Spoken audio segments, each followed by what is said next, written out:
Good morning, friends. It's a cold one today. I think it was 26 degrees this morning. And oh my gosh, I have a cat pulling on me. Ridiculous. Anyway,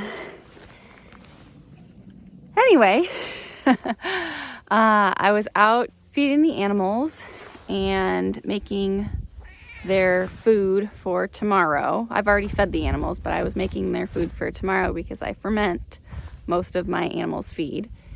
And I was using something that Mike recently just made, I think last weekend, that I haven't showed you guys yet, and that is our new water catchment system that we finally completed.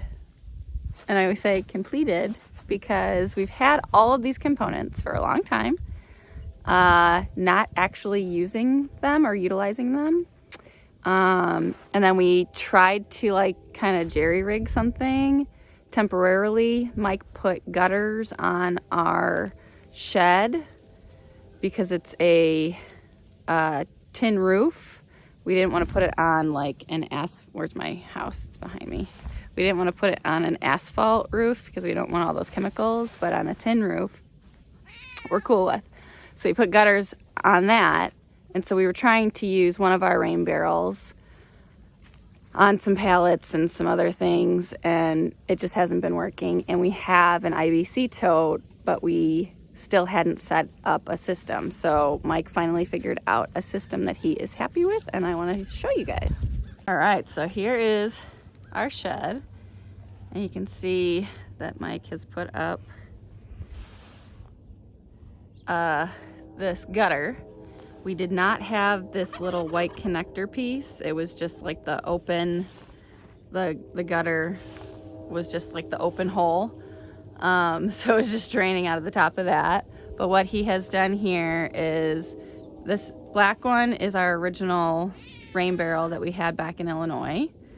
And then we got some of these food grade barrels, one that we are using for our pig water. And then we have two more, so this one and another one that we wanted to use for water catchment system.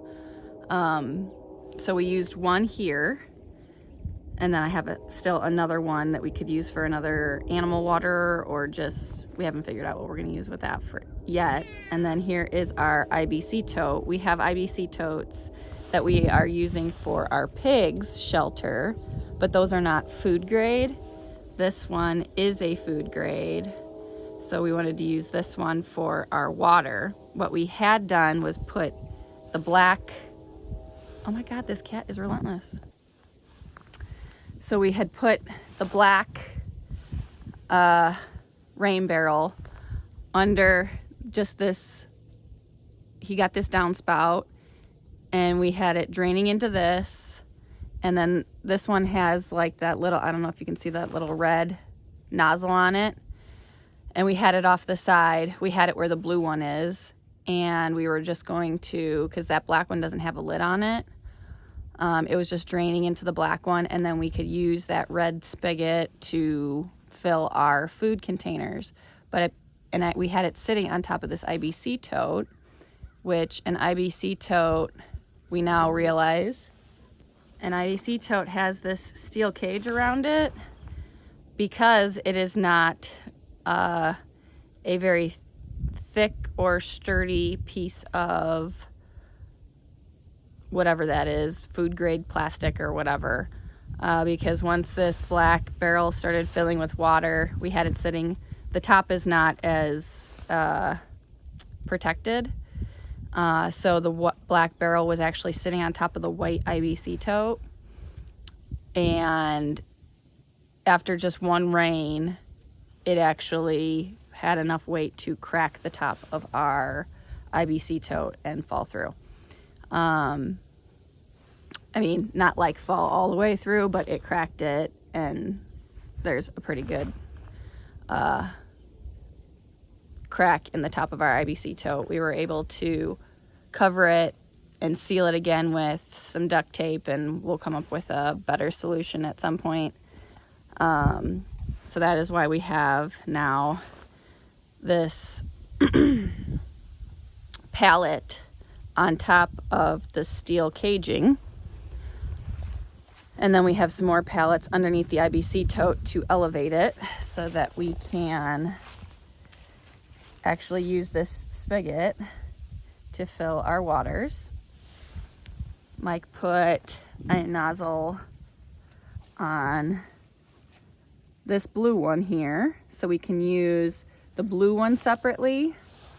We can use the IBC tote separately, and we can use this black one, even though that nozzle is actually, like, the handle is broken. It's not easy to turn, but it does turn. And then all the piping, so we have the draining from the gutter in. He has it connected to the top of the IBC tote, has two like holes in it, or ports that are sealed but then can come off. He has that into one of them, and then he used the gaskets that the same gaskets that we use for our pig water, fit into, he made a hole into the blue barrel. The black barrel had that hole. That's the way it was designed. But then, I don't know if you can see, I'm gonna step on this cat because he is just relentless. That has a little, like, escape valve coming out the back. And then that black thing on the top is like one of these guys to open or close the valve. So that is our emergency outflow if by chance the IBC is full, the black one is full, and the blue one is full. I don't foresee that happening very often, if ever, but you gotta have a plan, right? So that's if everything is full. And then he made two more holes down here with those same gaskets and a T. This one is obviously going into the IBC tote down there in a gasket, and then we can turn on or off either one of our barrels to fill one at a time or fill them both equally at the same time. But I'm very proud of him for designing this and coming up with this. You know, he angled each one of those out so we can use them both independently. This pallet will disperse that weight across nicely. And what we're doing right now is I wanted to fill this IBC first. So we have that one going into the black one is closed, the blue one is open, and it's going down into the blue one and draining right into the IBC tote. So whatever rain we get goes into the IBC tote. And then I am using the port on this IBC tote. And the reason I wanted to do that is because while we have rinsed this one out multiple times, it had some kind of oil. I can't remember what kind of oil it was. It was some sort of cooking oil in it. And so there's still like some residue in there, and so I wanted to flush it out as much as possible to try to get any residual out. And my thinking was that if we're using it and all the water that's in there is new water, and if we're flushing it as much as possible, we're getting as much of that oil out as possible instead of it just sitting and accumulating in there and could be rotting or whatever. I'm trying to flush that out as much as we can. And we've tried everything to get that little bit out, but the way that this nozzle, Cat, you are trying to get stuff done. It's elevated just so much, and then there's like this little cubby hole here for this port. So even when we tip it, the leftover fluid gets like collected in these corners because I can't get over this hump. So it's been like a losing battle, but we've done all that we can do to get it out, and we have something collecting water that is useful, and I am super happy with it. And just to reassure you all, it's not like I am feeding my animals some kind of tainted water. When I say there was oil in there and I'm flushing it out, it is like a minuscule amount. The water that comes out of there is crystal clear, and there's maybe one little drop of oil in like an entire bucket. And it's only visible since oil and water separate. So, I mean, I would drink this water. It's not a big deal. And like I said, it is like a cooking oil. So I'm totally comfortable with giving this to my animals. For breakfast this morning, I am reheating some brown sugar, maple syrup, oatmeal that I made 2 mornings ago. And you'll see that it's a little drier and a little stickier. So what I like to do is after I heat it up, I will add just a little bit of milk to it, and then that rehydrates it pretty nicely, and then that also works to cool it off a little bit if I happen to overheat it for my boys. So we will have this for breakfast, and then for dinner I started early this morning, some chicken tacos, and all I did was put 2 frozen chicken breasts in here. That was just like a chicken log because they were still frozen. I put the equivalent of a taco seasoning packet, which is, I believe, 3 tablespoons of my homemade taco seasoning, and then a jar of homemade salsa in my slow cooker, and then I let it slow cook for like 8 hours.